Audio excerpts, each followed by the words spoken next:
This podcast is a quest for well-being, a quest for a meaningful life through the exploration of fundamental truth. Enlightening ideas, insights on physical, mental, and spiritual health.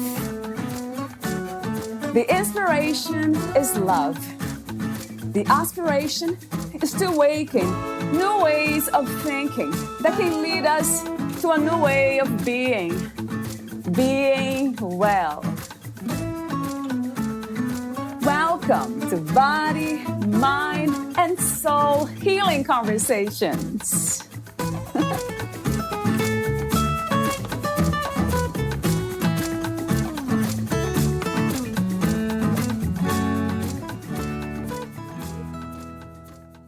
I wish that I'd had vibrational astrology when I was younger.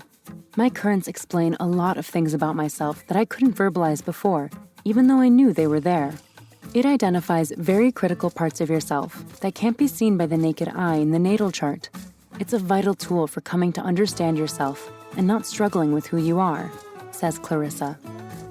Valeria Teles interviews Clarissa Dolphin, a shamanic healer, certified vibrational astrologer, tarot diviner, Reiki master, writer, and speaker based in Los Angeles. Clarissa Dolphin's work has been featured in the Career Astrologer, Dirty Laundry, White Hot, Broccoli City, Notion, and award-winning Australian art publication Faint. She graduated from the University of Pittsburgh in 2006 with B.A.s in English Literature and English Writing, and walked away with a master's in publishing from the University of the Arts London in 2008. Clarissa received her Professional Astrology Certificate, B.A.s, in January 2018 from the Avalon School of Astrology, after apprenticing for nearly 3 years under David Cochran, the founder of Vibrational Astrology and master of modern harmonics.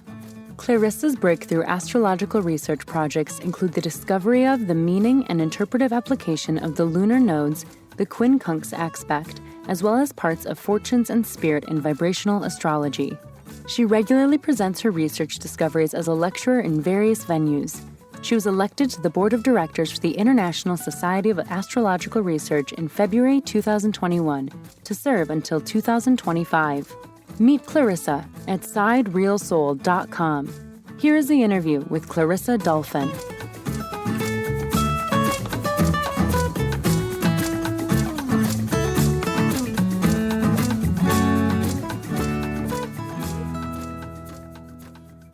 In your own words, who is Clarissa Dolphin? In my own words, who is Clarissa Dolphin? Some stellar being who happens to be in this body in 2021 right now talking to you. Wow, I love that. So my first question to you is, what is the purpose of the human experience? Do you have some ideas for the reasons we are here, or there is no really a real reason to be here? I have multiple ideas which live as facts for me, but they're obviously ideas and perhaps beliefs for other people. But I really believe that the human experience is very much tied to learning and education. I think that there are other realms in the universe that the spirits inhabit that are eternal realms, and they don't have physical limitations like we do. Like we really do. We can't do whatever we want to do. We can't be in infinite time and space in a human body. And I think that there's so much value to that. There's value to the finite that can't be learned in the infinite. So that's part of why we're here. What is your perspective on choosing to be here? Do you believe we have chosen to be in the human body, or this just happened? Oh, yeah. I don't think that there is a lack of choice when it comes. You have to choose to incarnate and to being a human, in my opinion. This is a belief system, or this is something that you have a glimpse, some sort of experience? You have had these insights through experience? The latter, Valeria. Like, honestly, this is through direct shamanic journeys. It's not I'm just saying that it's a belief for other people, but this is experiential and visceral. This is what I have been honored to be shown by other entities. Talk to me for a moment about shamanic healing and what is to be a shamanic healer. Well, shamanic healing is actually very simple in that the shaman is here to bring power and healing from the spirits to the earth, not just humans, anything here, anything that's alive and sentient here. And it's really that simple. It's there's this horrible term, the witch doctor, that's, very colonial, et cetera, but shamans are doctors of the spirit and soul, and we are vessels from our own tribe of spirit entities. We take their power and give it to heal, period. It's a special gift, Clarissa, or all of us somehow can explore and become a shaman? Well, I think it's a special gift. I'm very fortunate to walk this path, and I'm grateful every day. And I thank you, spirits, if you're here. But it's a serious thing. It's a doctor of the soul. I do believe that you need to be trained. You may not be trained like, you're going to get a graduate PhD in it, like other types of trainings, but you are chosen. They choose you.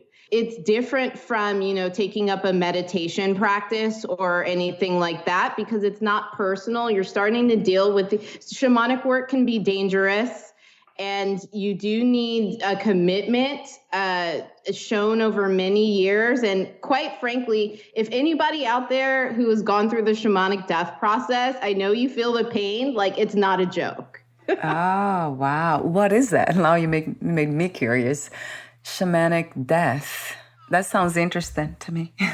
It is interesting. I would love to hear how other people define this process, but to me, a shamanic death occurs like basically you're living your life. You have no idea you're a shamanic practitioner. Yeah. Then all of a sudden, all these entities and spiritual beings, flood your life, and you lose the right to, well, you have a choice, right? Like you can choose to, but you basically lose your identity. You lose human identity. Typically, shamanic death involves becoming ill, becoming incapacitated, because you learn that you are more than your body. And also your body gets attuned to the spiritual power that you're engaging with, like, things like archangels and any kind of entity you can possibly imagine. If you are allowing them in your body so that you can give their power to other people to heal, your body has to attune to it so you don't just blow up or something. And some of that involves getting physically ill. So is everything energy? I think so. The question I asked you off record, is astrology a spiritual practice? It's definitely a spiritual practice. In my opinion, astrology is, you can put astrology in the category of divination. And so how divination occurs for me is there are all types of divination where you are using an interface or you're not. So one type of divination where you're not using an interface is shamanic divination, where you're journeying and you're traveling to the spirits for information and you're asking them questions in the realms over there, right? So there's not really like an interface except for you and you're going over to travel somewhere.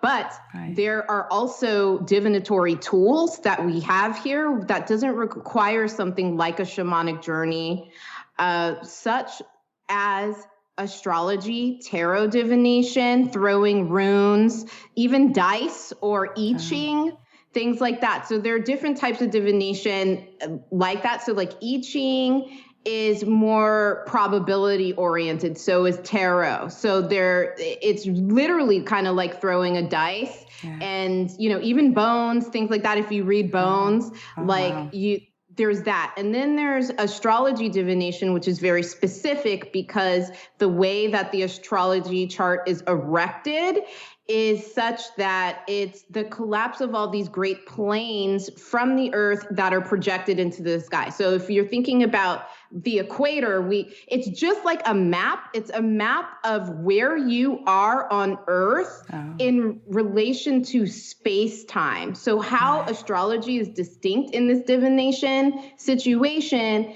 is that it's about time and location and the arc and journey of your life in relation to space-time and the celestial on earth. So it's very much a divination tool that's about location and tracking. That's very different from the other things that we were talking about when we were talking about probability with tarot and et cetera, et cetera. Is it spiritual? I think all of that is spiritual. In fact, I think things that are not spiritual are spiritual. Like the chair I'm sitting in right now is spiritual to me because there's nothing without spirit. So what comes to me a lot of times is if there's just energy, infinite energy, that's one source for that energy, would you say that it's the one, like a lot of people say, that we are all one, everything's one, but then it's also the two, isn't it? In multiplicity. So whatever the spirit is, it's interconnected and there's no separation. But there's the feeling of separation. Does it make... I'm trying to kind of use words to communicate that. Does it resonate with you? Does it make sense? Oh my goodness, yes. And in fact, I think about this really almost all the time. So how it occurs to me is that ultimately we are all one. There is no separation and there is source. But, running back to the question that you asked earlier about like, what's this human experience about? Like, why are we here, etc.? Well, it's the illusion of multiplicity. It's the illusion of being separate because it feels like a really, it feels like a depression. Like when you're depressed, it's like, I'm so alone. It really does feel like you're alone here sometimes, even though that's not really true. So I'm kind of dancing around that idea that everything is a feeling, isn't it? In this illusion that we are participating now. It's just the feeling of, but it's not real anyway. Or it is real and not real at the same time. So it's that paradox. Yeah, I mean, I would say it's certainly a paradoxical situation to be here, and that's the gift of spirituality is that it's a constant reminder that it's an illusion. Because without these types of, tools and practices and these gifts from, our spiritual teachers, et cetera, I don't even know how people, exist because it's too hard. It hurts. The feeling hurts. You think you're all alone in this universe. Yes. Not true. Yeah.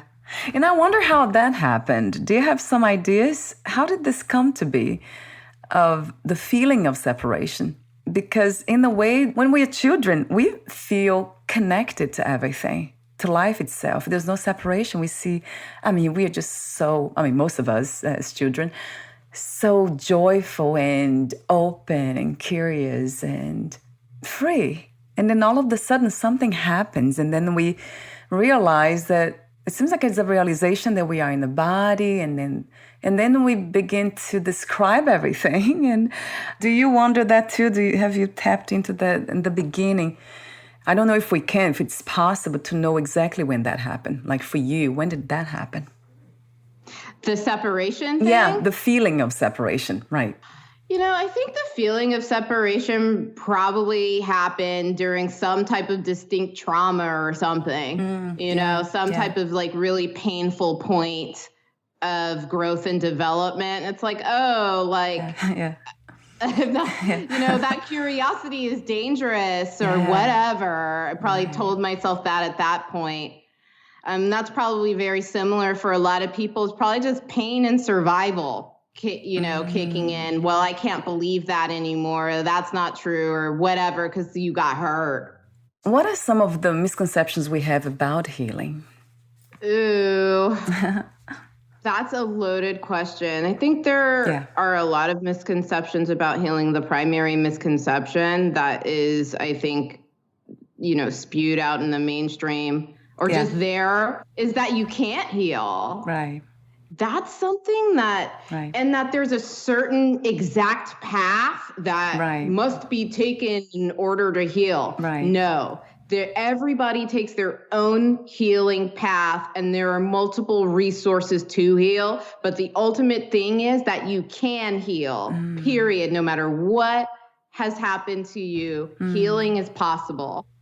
If this is something that is an ongoing process, or is there a moment in life in this human body that we can actually say, I am healed and I have nothing else to heal from, or is there a destination for healing? You know what? That's such a good question, because I personally believe that it's ongoing, and that, there are different things to heal from. You might have, healed your childhood and your relationship with your parents, but then it's like, I got to heal this now or whatever. So I don't really see it as something that just stops. What do you love most about being in a human body?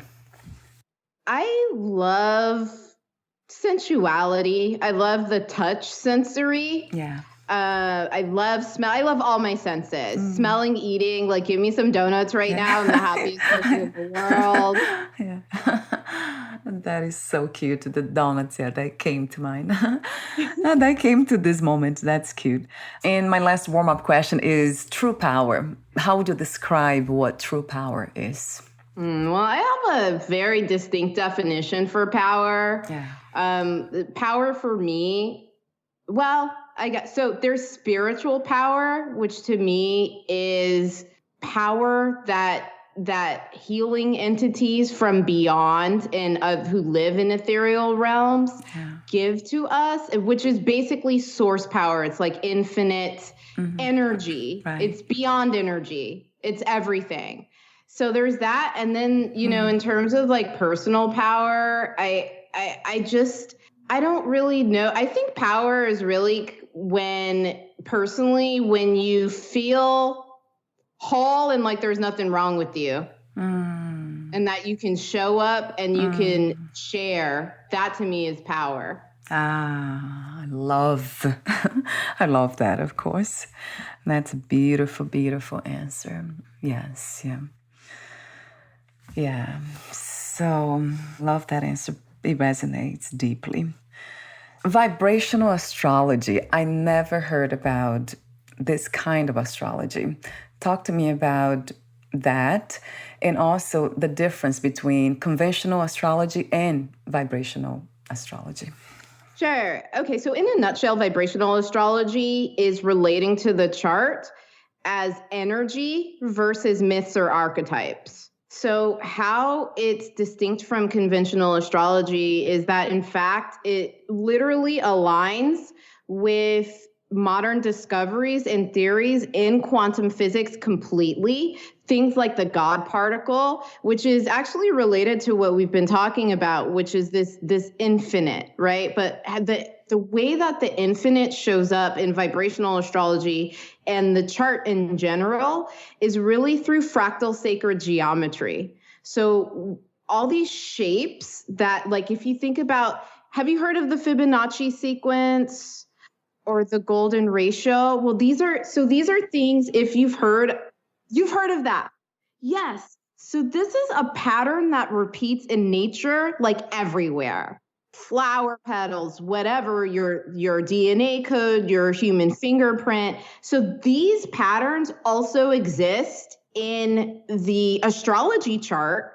And so it becomes, so instead of the astrology chart being kind of like a place where you look for, okay, this person was born here and this is just, their life on Earth, the astrology chart becomes quantum and infinite and filled with energy. And another thing that is distinct is we're reading energies. We're not relating oh, you're an Aries, you're a warrior. That's not how vibrational astrologers read. We're very much, it's more okay, you are this vessel for all of these energies. Let's track them.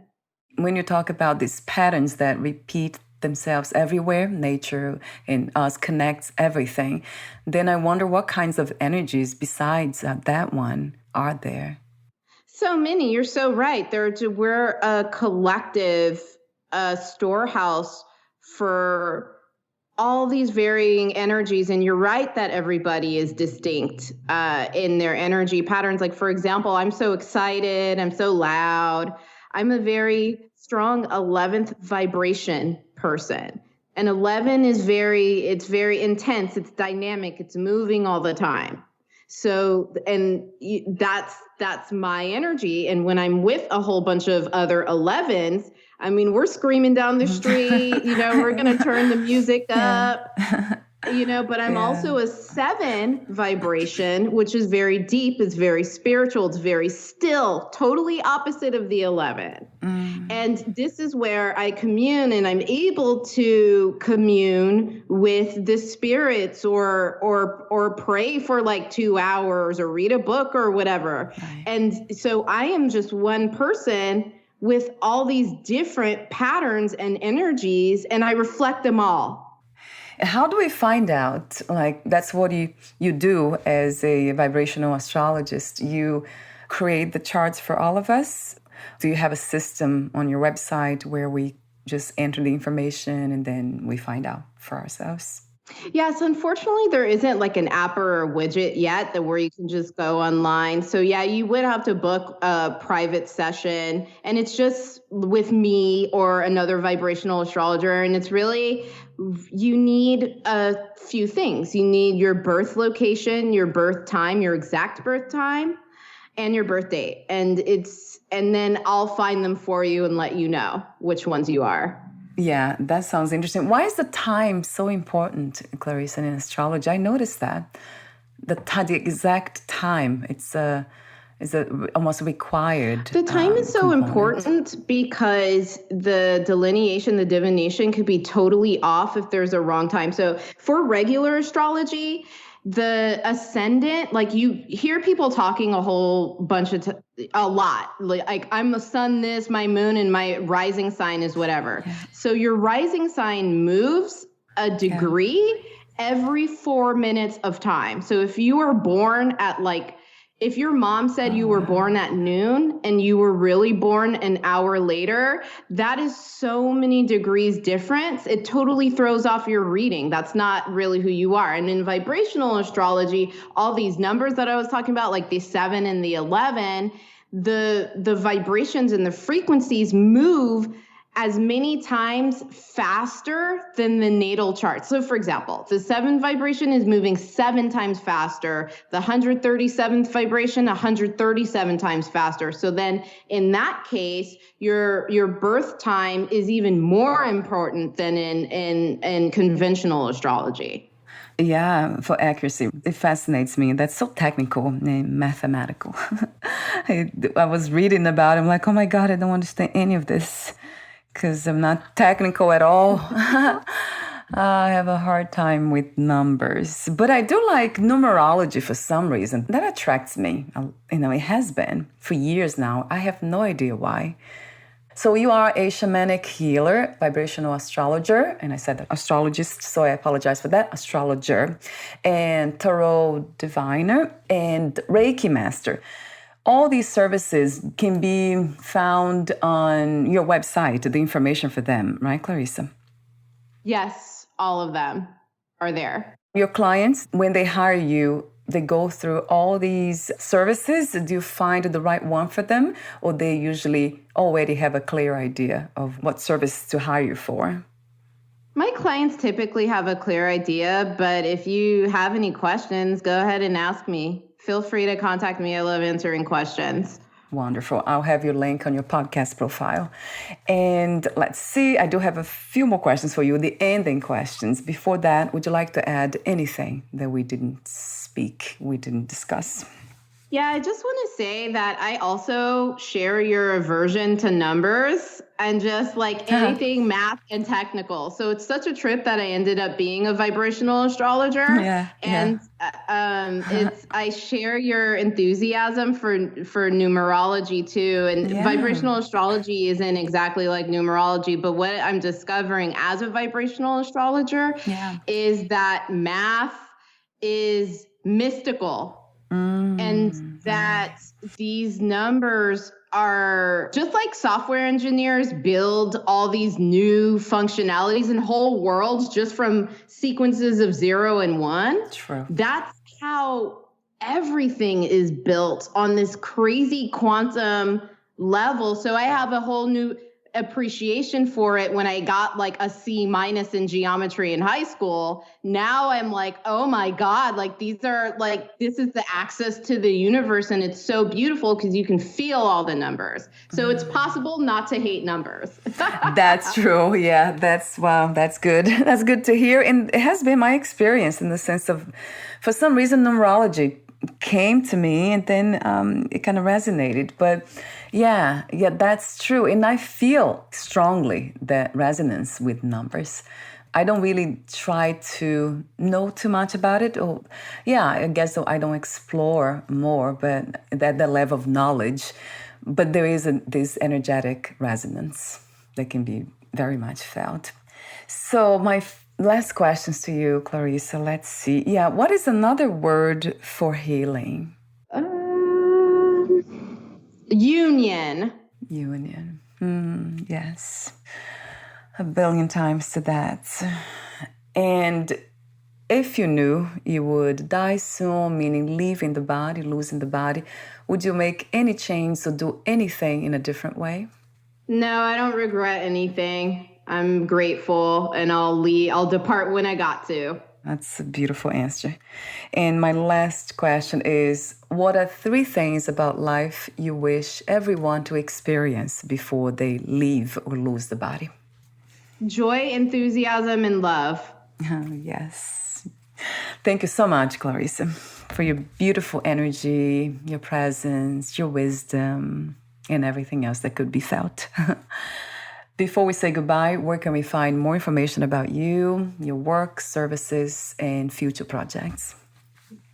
Thank you. It's been such an honor to be with you and everybody today. You can find me at siderealsoul.com. That's SID as in dog, EREAL.com, or just type in my name, Clarissa Dolphin, like the animal, and you'll find me. Wonderful. I will also have your website address on your podcast profile. Thank you so much again, and we'll talk soon. Thank you. Bye for now, Clarissa.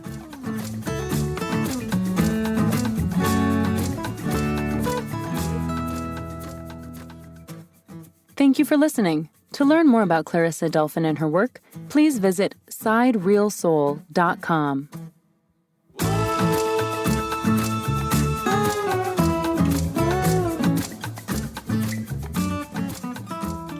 To learn more about this podcast, please visit fitforjoy.org/podcast.